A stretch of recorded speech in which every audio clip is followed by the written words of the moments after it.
اس کے بعد فرعون نے بنی اسرائیل کے بیٹوں کو قتل کرنے کی اور بیٹیوں کو زندہ چھوڑنے کا حکم دے دیا۔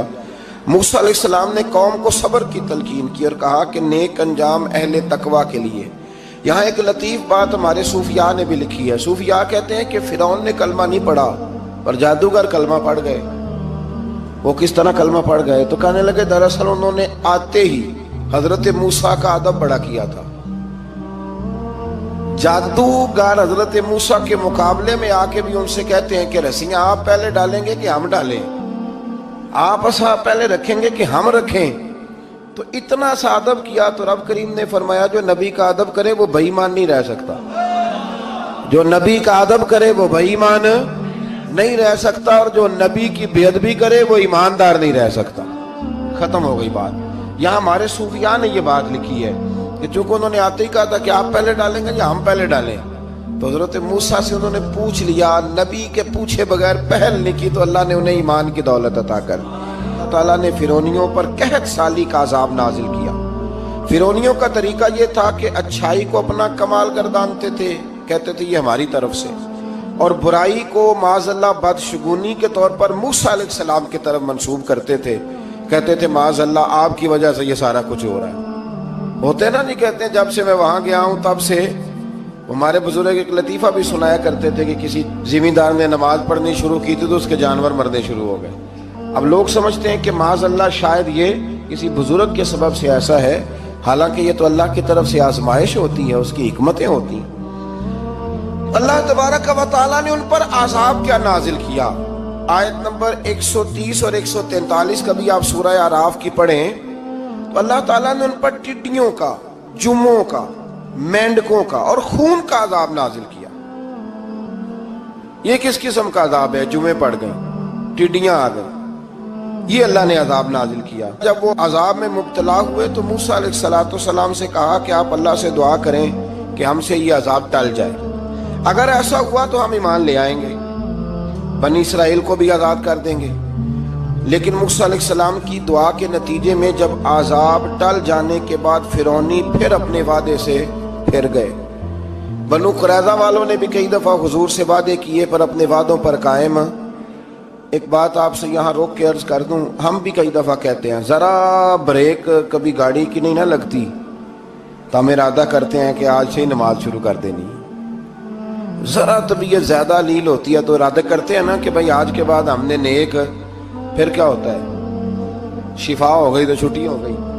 یہ طریقہ درست نہیں، یہ تو کفار کا طریقہ بیان کیا نا قرآن پاک نے۔ یہاں فرمایا جب اللہ تبارک و تعالیٰ نے انہیں نجات دے دی تو اپنے وعدے سے مکر گئے، تو پھر اللہ تبارک و تعالیٰ نے بنی اسرائیل کو سمندر پار کر کے ایسی قوم کے پاس پہنچا دیا جو بتوں کی پرستش کرتی تھی۔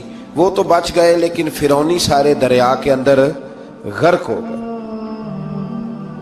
حضرت موسیٰ علیہ السلام سے کہنے لگے کہ ہمارے لیے بھی ایک خدا بنا دیجئے۔ حضرت موسیٰ علیہ السلام نے فرمایا بت پرستی کرنے والے جاہل ہیں۔ یہ بت پرست قوم کے پاس جب گئے نا بنی اسرائیل والے، بت پوجتے ہوئے دیکھا تو کہنے لگے ہمارے لیے بھی سامنے بنا کے رکھ دو۔ فرمایا یہ تو جاہل ہیں، تم انہیں دیکھ کے اثر قبول کر رہے ہو اور اپنی جاہلیت کے باعث یہ ہلاک ہونے والے بھی ہیں۔ پھر اللہ تعالیٰ نے بنی اسرائیل پر اپنی نعمتوں کا ذکر فرمایا، اور موسیٰ علیہ السلام نے اپنی قوم میں ہارون علیہ السلام کو اپنا جانشین فرمایا اور کوہ طور پر تشریف لے گئے۔ اللہ نے فرمایا وہاں آ جائیں، میں آپ کو تورات عطا کرتا ہوں۔ 40 دن کا یہ عرصہ تھا۔ موسیٰ علیہ السلام نے وہاں پہ جا کے، وہ سارا واقعہ بھی انہی آیات میں ہے کہ حضرت موسیٰ نے عرض کیا تھا کہ رب ارنی، یا اللہ میں تجھے دیکھنا چاہتا ہوں، تو فرمایا لن ترانی، تو نہیں دیکھ سکتا۔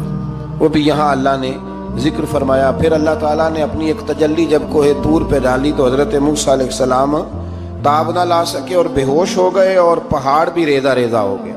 اس کا ذکر بھی اللہ نے انہی آیات میں فرمایا۔ آیت نمبر 144 سے 155 تک حضرت موسیٰ علیہ السلام کو رسالت عطا کرنے، کلیم اللہ کا منصب عطا کرنے، تورات عطا کرنے کا ذکر ہے۔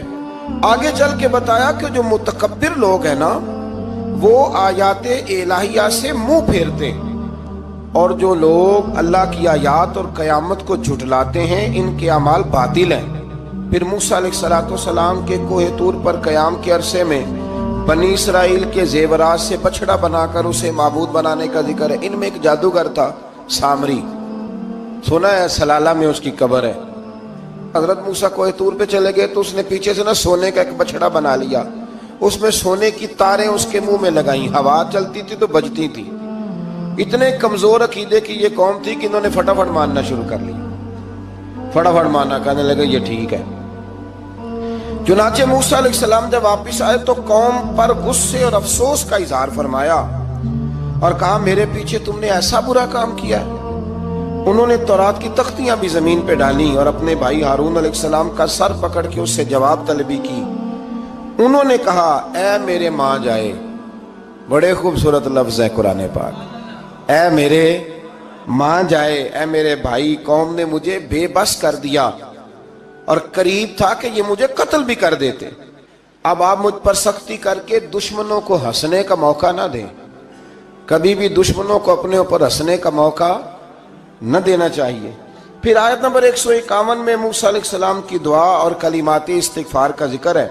آگے چل کے بتایا کہ غصہ ٹھنڈا ہونے پر موسیٰ علیہ السلام نے تورات کی تختیوں کو اٹھایا جن کی تحریر میں اللہ سے ڈرنے والوں کے لیے ہدایت اور رحمت کی بشارت تھی۔ آیت نمبر 156 سے لے کر 158 تک میں موسیٰ علیہ السلام کی دعا کا ذکر ہے، جس میں انہوں نے اپنی قوم کے لیے اللہ تعالیٰ سے دنیا اور آخرت کی بھلائی مانگی۔ اللہ تعالیٰ نے فرمایا یہ کامل نعمت میں ان لوگوں کو عطا کروں گا جو ایمان کے ساتھ تقوی بھی اختیار کریں گے، یہ انہیں